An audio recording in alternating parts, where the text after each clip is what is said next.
చెప్పేవా చెవిలో నా ఒక మాట, పువ్వులతో తుమ్మెద చెప్పే మాట.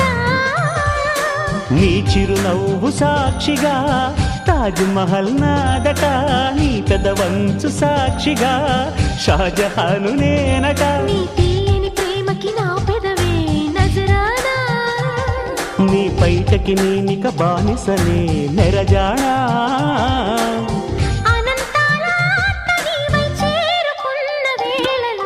కోకలు కట్టిన కోయిలా కమ్మని కౌగిలియవే.